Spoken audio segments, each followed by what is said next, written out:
It's the depths of winter in the heart of the Cotswolds, yet in one quiet corner of Condicut, just outside Stow-on-the-Wold, comes a warm glow of hope and optimism. This is Martin Keighley, the young trainer aiming to take the Cheltenham Festival by storm with his small but very select team of exciting horses.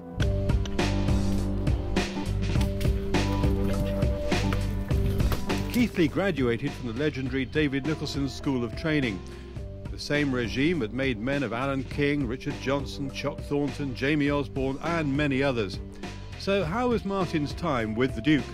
It was a great life. It was a great boss to work for. You knew where you stood with him, and I know he's very strict, but I just learnt so much from him and met so many nice people. And obviously Warren Marsden was a young jockey at that stage, and Richard Dunwoody was there when I first came down, and he was a great person to learn from, and I did a lot of schooling with him. And there's David Bridgewater, Tom Jenks, Warren Marsden, Robert Bellamy. Just a great bunch of people. It's a great club, yeah. And Alan King was there. Alan King was assistant. Yeah. Clifford Baker was head lad. You couldn't have got a better team. Just like the Duke, Keighley is compiling a strong team of his own. His most recent human acquisition is last year's champion Irish conditional jockey Alan Keighley, who has joined as stable jockey after Ian Popham broke his pelvis in a freak accident back in September. Just opportunities back home. We're getting thinner and thinner, you know, they're just, it's gone very tough over there, and I just thought I'd give here a go while I was still young enough, and instead of being a few years down the line and saying, sorry, I didn't give it a go. Back in Ireland, like, it's very competitive. You have big fields everywhere, and you have to, the hustle and bustle of trying to get your posse even on a normal day's race, and you know, it is tougher and more competitive over there.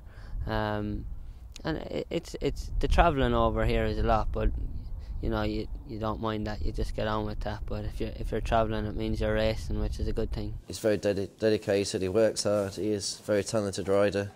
He rides out 5 days a week. He knows horses well, and he's doing a fantastic job. He gets horses jumping nicely, and he's really pleased with him. You get good feedback from him? Yeah, really good feedback, which you definitely need after races and also at home. And no, he's very pleased with him, and I'm very lucky to have two very young, talented jockeys connected with the yard.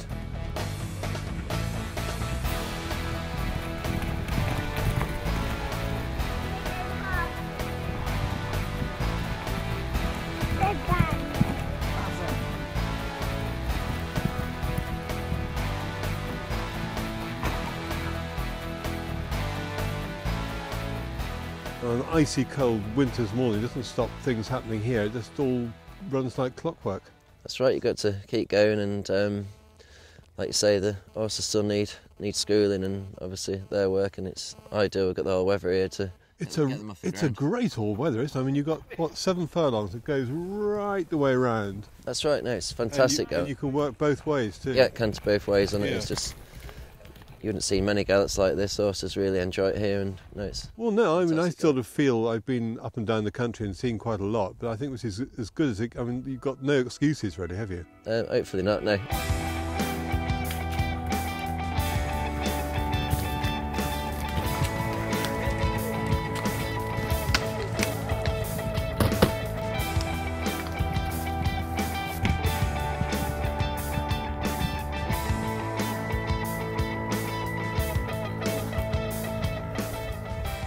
Well, we've seen a few. It's quite hard to do. I feel like I've been to a dentist.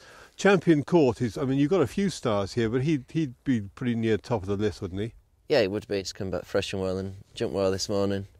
He's really improving as well. He's very exciting. And yeah, because he's only, I mean, he's 7 years old. That's right. And he ran, I mean, last year in the Albert Bartlett he ran very well. He did.